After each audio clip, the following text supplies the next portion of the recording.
মৰমৰ ছাত্ৰ-ছাত্ৰীসকল সকলোকে এডুকেশ্যন আসামৰ নতুন এটা ভিডিঅ'লৈ স্বাগতম জনাইছোঁ। আজিৰ ভিডিঅ'টোত আমি তোমালোকৰ ক্লাছ 7ৰ অসমীয়া উন্মেষ কিতাপটোৰ পাঠ 6ত থকা তেজৰে কমলাপতি এই পদ্যটোৰ এই পাঠটিৰ সম্পূৰ্ণ প্ৰশ্নোত্তৰ আমি আলোচনা কৰিম। এতিয়া চোৱা, তেজৰে কমলাপতি এইটো আমাৰ কি হয়, পুৱা গোৱাক বৰগীত হয়। এইটো এটা বৰগীত হয় আৰু ইয়াত কি কৈছে চোৱা, যে মহাপুৰুষ শ্ৰীমন্ত শংকৰদেৱ আৰু মহাপুৰুষ শ্ৰী শ্ৰী মাধৱদেৱে ৰচনা কৰা এক শ্ৰেণীৰ আধ্যাত্মিক গীতকে বৰগীত বুলি কোৱা হয়।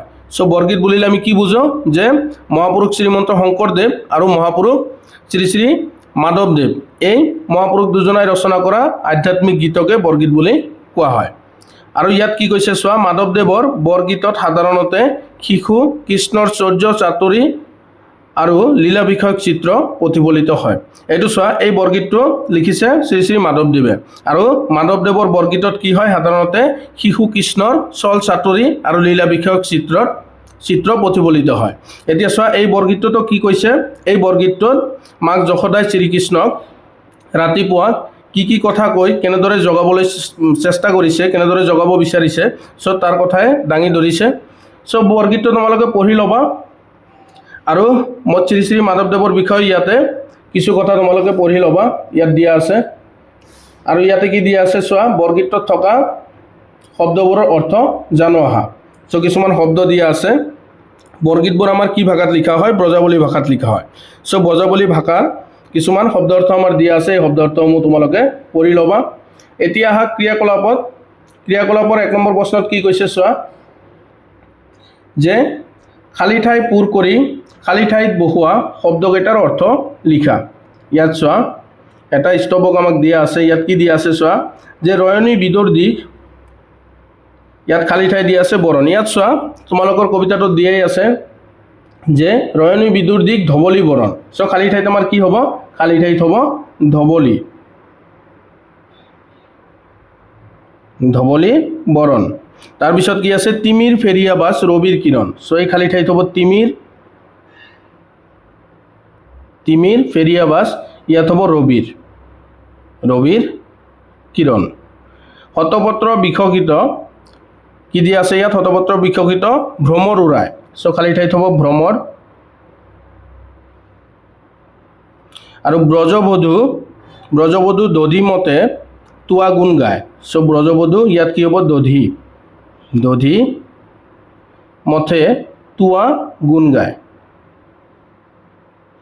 এতিয়া আমাক কি কৈছে প্ৰশ্নটোত, যে এই খালী ঠাইবোৰত আমি যি শব্দ লিখিলোঁ, এই শব্দকেইটাৰ অৰ্থ আমি লিখিব লাগে। এতিয়া চোৱা, ইয়াত কি দিয়া আছে, ধৱলী। ইয়াত চোৱা, কিছুমান শব্দৰ অৰ্থ দিয়াই আছে আমাক, ইয়াত আমাক দিয়াই আছে। চোৱা, ধৱলী, এইটো চোৱা, ধৱলী মানে কি, বগা বৰণ। তাৰপিছত কি আছে, তিমিৰ মানে কি চোৱা, তিমিৰ মানে আন্ধাৰ। তাৰপিছত আছে ৰবিৰ, ইয়াত ৰবি মানে সূৰ্য আৰু ইয়াত দি আছে ৰবিৰ মানে সূৰ্যৰ হ'ব। তাৰপিছত চোৱা, ভ্ৰমৰ মানে ভ্ৰমৰা, ইয়াত দিয়া আছে ভ্ৰমৰ মানে ভ্ৰমৰা। তাৰপিছত দধি ইয়াত দিয়া নাই, দধি মানে এইটো দৈ হ'ব। তাৰপিছত আছে তোৱা মানে তোমাৰ, ইয়াতে চোৱা, তোৱা মানে তোমাৰ। সো এই শব্দৰ অৰ্থকেইটা তোমালোকে লিখি ল'বা। চোৱা, মই স্ক্ৰীণত লগাই দিছোঁ যে ধৱলী কি হ'ব, ধৱলী হ'ব বগা বৰণ। তিমিৰ হ'ব আন্ধাৰ, ৰবিৰ হ'ব সূৰ্যৰ, ভ্ৰমৰ হ'ব ভ্ৰমৰা, দধি হ'ব দৈ, তোৱা হ'ব তোমাৰ। ঠিক আছে। এতিয়া নেক্সট আহা, নম্বৰ 2ত কি কৈছে, যে বৰগীতটিৰ ভাৱৰ লগত সংগতি ৰাখি কংহৰ লগত কংহ আস্থানি মিলোৱা। এতিয়া চোৱা, কংহত আমাক কি দিয়া আছে, যে তেজৰে কমলাপতি পৰবাতে নিন্দ।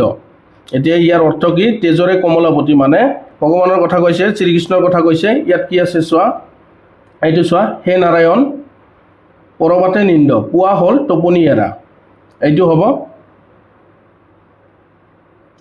তাৰপিছত তিমিৰ ফেৰিয়া বাছ ৰবিৰ কিৰণ। তিমিৰ ফেৰিয়া বাছ মানে আন্ধাৰ পালি সূৰ্যই কি কৰিছে, তিমিৰ মানে আন্ধাৰ ফালি সূৰ্যই কি কৰিছে, পোহৰ ওলাইছে। সো এইটো হ'ব, ইয়াৰ লগত হ'ব ব্ৰজবধূ দধি মতে তোৱা গুণ গায়। এইটো হ'ব ব্ৰজ ধামৰ বোৱাৰীসকলে তোমাৰ গুণ গাই দৈ মথে। আৰু এইটো হ'ব সুৰভি চাৰিতে লাগে উঠৰে গোপাল। তাৰমানে এইটো হ'ব হে গোপাল সুৰভি গাইক চৰাবলৈ যাব লাগে সোনকালে উঠা। ঠিক আছে, বুজি পালা? এতিয়া নেক্সট আহা 3 নম্বৰত কি কৈছে যে বৰগীতত প্ৰকাশ পোৱা পুৱাৰ প্ৰাকৃতিক দৃশ্যৰ এটি বৰ্ণনা দিয়া। উত্তৰত তোমালোকে এনেদৰে লিখিবা যে তেজৰে কমলাপতি বৰগীতটো মাধৱদেৱৰ বৰগীতৰ জাগৰণ শ্ৰেণীৰ অন্তৰ্ভুক্ত।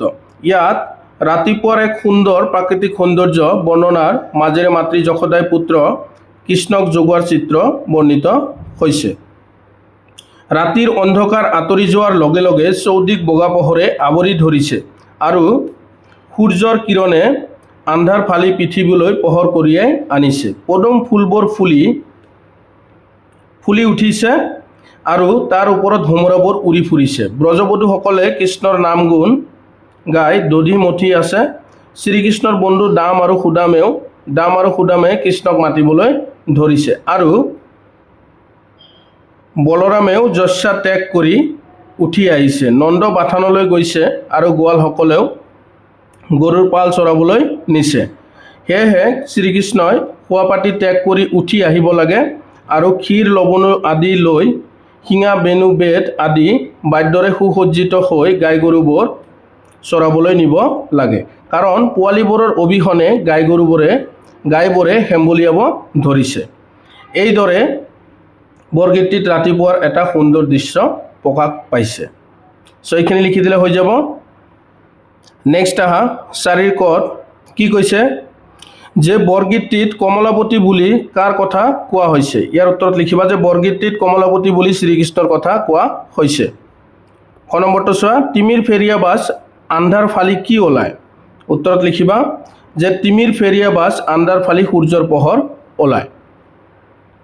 গ নম্বৰটো চোৱা যে নন্দ গেল বাথানে গোৱাল গেল পাল। ইয়াত বাথান শব্দটোৱে কি বুজাইছে।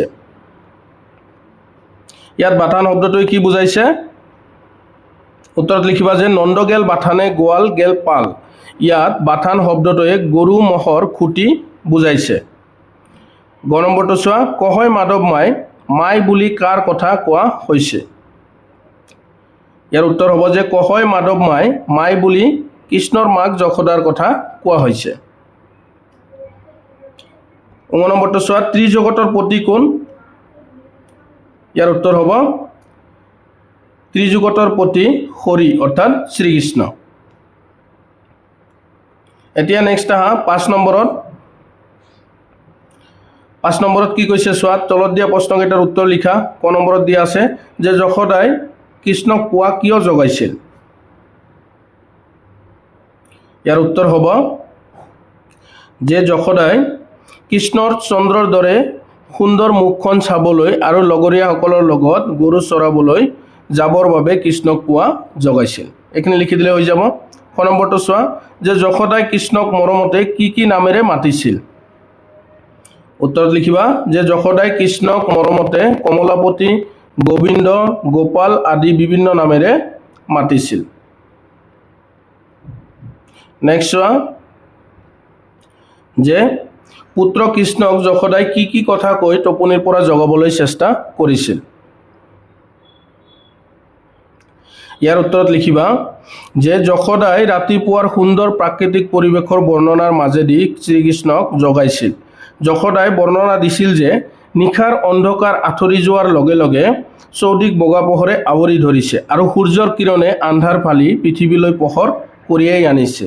পদুম ফুলবোৰ ফুলি উঠিছে আৰু তাৰ ওপৰত ভোমৰাবোৰ উৰি ফুৰিছে। ব্ৰজবধূসকলে কৃষ্ণৰ নাম গুণ গাই দধি মথি আছে। শ্ৰীকৃষ্ণৰ বন্ধু দাম আৰু সুদামে কৃষ্ণক মাতিব ধৰিছে আৰু বলৰামেও যস্যা ত্যাগ কৰি উঠি আহিছে। নন্দ বাথানলৈ গৈছে আৰু গোৱালসকলে গৰুৰ পাল চৰাবলৈ নিছে। গতিকে কৃষ্ণই শোৱাপাতি ত্যাগ কৰি ক্ষীৰ লৱণ লৈ শিঙা বেদ বেণু আদিৰে সুসজ্জিত হৈ গাই গৰুবোৰ চৰাবলৈ নিব লাগে।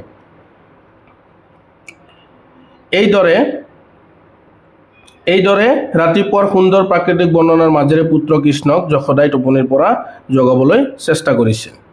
এইখিনি লিখি দিলে হৈ যাব। নেক্সট চোৱা খ নম্বৰত কি কৈছে যে গোৱালসকলে গৰু চৰাবলৈ যাওঁতে লগত কি বাদ্যযন্ত্ৰ আৰু খাদ্য সামগ্ৰী লৈ গৈছিল। ইয়াৰ উত্তৰ হ'ব যে গোৱালসকলে গৰু চৰাবলৈ যাওঁতে লগত শিঙা বেত বেনু আদি বাদ্যযন্ত্ৰ আৰু ক্ষীৰ লৱণো আদি খাদ্য সামগ্ৰী লৈ গৈছিল। এইখিনি লিখি দিলে হৈ যাব। নেক্সট চোৱা 6 নম্বৰত কি কৈছে যে কোনে কাক কিয় কৈছিল লিখা। ইয়াত প্ৰথমটো আমাৰ দিয়া আছে যে তেজৰে কমলাপতি পৰবতে নিন্দ তেৰি চান্দ মুখ পেখ উঠৰে গোবিন্দ। ইয়াৰ উত্তৰত হ'ব যে উক্ত কবিতা ফাঁকি মাতৃ যশোদাই পুত্ৰ কৃষ্ণক কৈছিল। এতিয়া কিয় কৈছিল যে শ্ৰীকৃষ্ণৰ চন্দ্ৰৰ দৰে সুন্দৰ মুখখন চাবলৈ আৰু লগৰীয়াসকলৰ লগত গৰু চৰাবলৈ যাবৰ বাবে কৃষ্ণক টোপনি ত্যাগ কৰিবলৈ মাক যশোদাই কৈছিল। এইখিনি লিখি দিলে হৈ যাব। নেক্সট চোৱা 7ৰ খত কি দিয়া আছে চোৱা যে তলত দিয়া পদ কেইপাখি প্ৰসংগ সংগতি দৰ্শাই ব্যাখ্যা কৰা। ইয়াত চোৱা প্ৰথমটো আমাক কি দিয়া আছে যে ৰয়নী বিদুৰ দিশ ধৱলী বৰণ তিমিৰ ফেৰিয়া বাছ ৰবিৰ কিৰণ। ইয়াত আমাৰ প্ৰসংগ সংগতি লগাই কি কৰিব দিছে ব্যাখ্যা কৰিব দিছে। ইয়াত চোৱা ৰয়নী বিদুৰ দিশ ধৱলী বৰণ তাৰমানে কি কৈছে যে ৰাতিপুৱা হ'ল আন্ধাৰ আঁতৰি ৰাতিপুৱা হৈ বগা পোহৰ ওলাল আৰু তিমিৰ ফেৰিয়া বাছ ৰবিৰ কিৰণ মানে সূৰ্যই আন্ধাৰ ফালি কি কৰিছে পোহৰ বিলাইছে পোহৰ কঢ়িয়াই আনিছে। চ' ইয়াত চোৱা ইয়াত ব্যাখ্যাটো এনেদৰে কৰিবা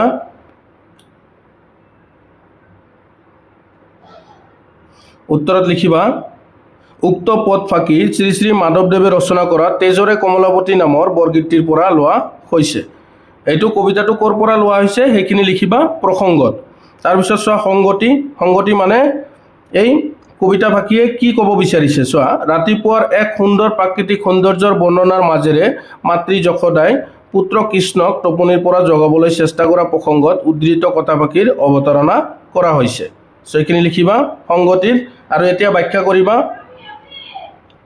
ব্যাখ্যাত লিখিবা যে ভগৱান শ্ৰীকৃষ্ণক মাক যশোদাই এগৰাকী সাধাৰণ শিশুৰ দৰে শোৱাৰ পৰা জগাব বিচাৰিছে। যশোদাই কৈছে যে নিশাৰ অন্ধকাৰ আঁতৰি যোৱাৰ লগে লগে বগা বৰণে চৌদিশ পোহৰাই তুলিছে আৰু অন্ধকাৰ আঁতৰাই সূৰ্যৰ পোহৰ উদ্ভাসিত হৈ উঠিছে। গতিকে শ্ৰীকৃষ্ণই সোনকালে উঠি গৰু চৰাবলৈ যাব লাগে। ইয়াত মাক যশোদাই জগতৰ ঈশ্বৰ শ্ৰীকৃষ্ণক ৰাতিপুৱাৰ সুন্দৰ প্ৰাকৃতিক সৌন্দৰ্য বৰ্ণনা কৰি টোপনিৰ পৰা জগাবলৈ বিচাৰিছে। চ' ব্যাখ্যাত এইখিনি লিখি দিলে হ'ব। এতিয়া নেক্সট চোৱা কি কৈছে যে শতপত্ৰ বিকশিত ভ্ৰমৰ উৰাই ব্ৰজবধূ দধিমতে তোৱা গুণ গায়। ইয়াৰ উত্তৰত কি হ'ব ইয়াৰ উত্তৰত লিখিবা প্ৰথমতে প্ৰসংগ লিখিবা। প্ৰসংগত আমাৰ একে হ'ব যে উক্ত পদ ফাঁকি শ্ৰী শ্ৰী মাধৱদেৱে ৰচনা কৰা তেজৰে কমলাপতি নামৰ বৰগীতটিৰ পৰা লোৱা হৈছে। আৰু সংগতিত লিখিবা যে পদ ফাঁকিয়ে কি বুজাইছে ইয়াৰ অৰ্থ কি যে ৰাতিপুৱাৰ এক সুন্দৰ প্ৰাকৃতিক দৃশ্য আৰু গোকুলৰ পৰিৱেশৰ বৰ্ণনাৰ মাজেৰে মাতৃ যশোদাই পুত্ৰ কৃষ্ণক টোপনিৰ পৰা জগাবলৈ চেষ্টা কৰা প্ৰসংগত উদ্ধৃত কথা ফাঁকিৰ অৱতাৰণা কৰা হৈছে। এইখিনি লিখিলা। এতিয়া নেক্সট লিখিবা ব্যাখ্যাত লিখিবা যে যশোদাই কৈছে যে ৰাতিপুৱা হোৱাৰ লগে লগে পদুম ফুলবোৰ ফুলি উঠিছে, তাৰ ওপৰত ভ্ৰমৰা উৰি ফুৰিছে, আনকি ব্ৰজবধূসকলে কৃষ্ণৰ নামগুণ গাই দধি মথি আছে। গতিকে শ্ৰীকৃষ্ণই সোনকালে উঠি গৰু চৰাবলৈ যাব লাগে। ইয়াত মাক যশোদাই বিভিন্ন কথা কৈ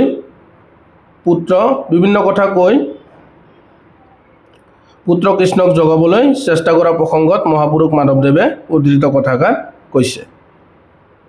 এতিয়া নেক্সট আহা 8 নম্বৰত কি কৈছে চোৱা শব্দৰ খেল অহা।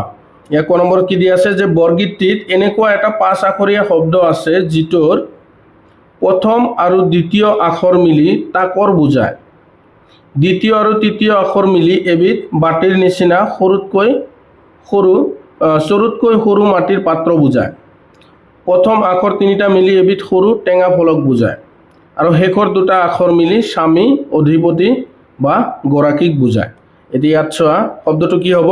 শব্দটো হ'ব কমলাপতি।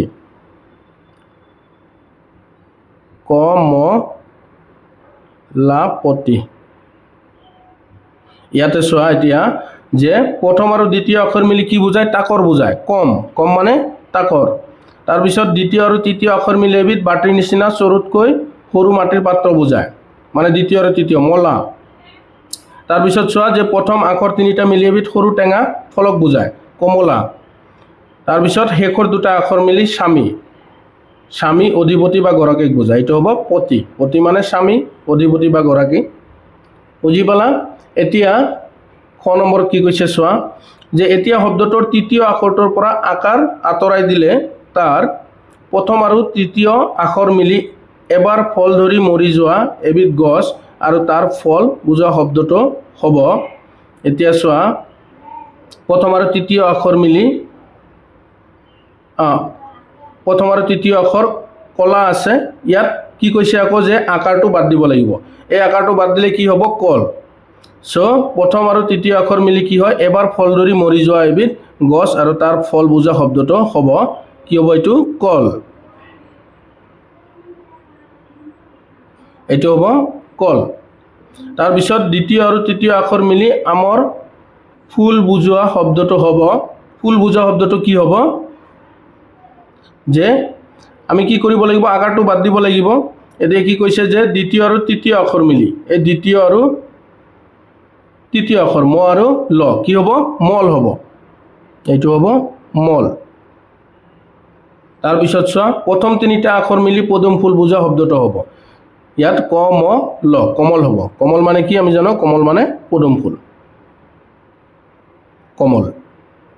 এতিয়া নেক্সট আহা 9 নম্বৰত। 9 নম্বৰত কি কৈছে যে প্ৰাচীন অসমীয়া শব্দবোৰৰ লগত আধুনিক অসমীয়া ৰূপবোৰ মিলাও আহা। ইয়াত চোৱা ৰয়নি। ৰয়নি মানে কি হ'ব? ৰয়নি মানে ৰাতি। ভ্ৰমৰ। ভ্ৰমৰ মানে ভোমোৰা। তাৰপিছত ডাকে। ডাকে মানে মাতে। ফেৰিয়া। ফেৰিয়া মানে ফালি। গেল মানে গ'ল আৰু তিমিৰ মানে আন্ধাৰ। এইটো হ'ব। নেক্সট আহা 10 নম্বৰত কি কৈছে চোৱা যে তলত দিয়া শব্দবোৰৰ তিনিটাকৈ সমাৰ্থক শব্দ লিখা। এতিয়া প্ৰথমটো আমাক কি দিয়া আছে? প্ৰথমটো দিয়া আছে চান্দ। চান্দ। চান্দৰ আমাৰ সমাৰ্থক শব্দ কি হ'ব? চন্দ্ৰ হ'ব। চন্দ্ৰ হ'ব, জোন হ'ব। সো ইয়াত লিখা চন্দ্ৰ, চন্দ্ৰ বা জোন বা আমি ক'ব পাৰোঁ শশী। শশী। শশী মানেও চন্দ্ৰক বুজায়। তাৰপিছত ৰবি। ৰবি হ'ব সূৰ্য। সূৰ্য। তাৰপিছত বেলি বা আমি লিখিব পাৰোঁ ভাস্কৰ। তাৰপিছত কিৰণ। কিৰণ মানে পোহৰ।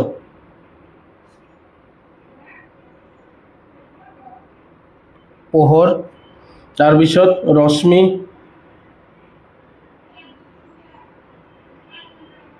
ৰশ্মি লিখিব পাৰোঁ। তাৰপিছত লিখিব পাৰোঁ দীপ্তি। সো এইকেইটা হ'ব। তাৰপিছত পতি। পতি মানে স্বামী। স্বামী বা গৰাকী। গৰাকী বা অধিপতি। অলপ আগতে পালোঁ আমি যে অধিপতি বা গৰাকী। সো ইয়াত লিখিব পাৰা অধিপতি। অধিপতি। সো এইখিনি লিখি দিবা। নেক্সট আহা 11 নম্বৰত যে তলত দিয়া শব্দবিলাকত কি বিধিমতে মূৰ্ধন্য ন ব্যৱহাৰ হৈছে লিখা। ইয়াত চোৱা কি দিয়া আছে আমাৰ প্ৰথমটো বৰণ। বৰণটো চোৱা কি হয় যে ৰৰ পিছত সদায় আমাৰ কি হয়? মূৰ্ধন্য হয়। তাৰপিছত কিৰণ। কিৰণতো আমাৰ একে, ৰৰ পিছত আমাৰ কি হ'ব? মূৰ্ধন্য হয়। আৰু গুণ। গুণ আমাৰ কি হয়? এইটো স্বাভাৱিকতে গুণত আমাৰ কি হয়? মূৰ্ধন্য হয়। আৰু বেনুটো ঠিক তেনেদৰে আমাৰ স্বাভাৱিকতে কি হয়? মূৰ্ধন্য হয়। সো এই দুটা হ'ব স্বাভাৱিকতে মূৰ্ধন্য হয় আৰু এই দুটা হ'ব ৰৰ পিছত মূৰ্ধন্য হয় এতিয়া নেক্সট আহা 12 নম্বৰত যে তেজৰে কমলাপতি বৰগীতটিত থকা অনুপ্ৰাস অলংকাৰবোৰ বাছি উলিয়াই লিখা এটা আমাক উদাহৰণ দিয়া আছে চোৱা বৰণ কিৰণ তাৰ মানে এইটো আমাৰ ছন্দ মিল থকা শব্দৰ দৰে হয় অনুপ্ৰাস অলংকাৰবোৰ ইয়াত চোৱা কবিতাটোত আমাৰ আৰু দিয়া আছে আমি উৰাই লিখিব পাৰো উৰাই আৰু গায় উৰাই গায় তাৰ পিছত নাম বলৰাম পাল গোপাল তাৰ পিছত লিখিব পাৰো বেনু ধেনু টপাইলা টপখাইলা পাইলা সো এইকেইটা লিখি দিলে হৈ যাব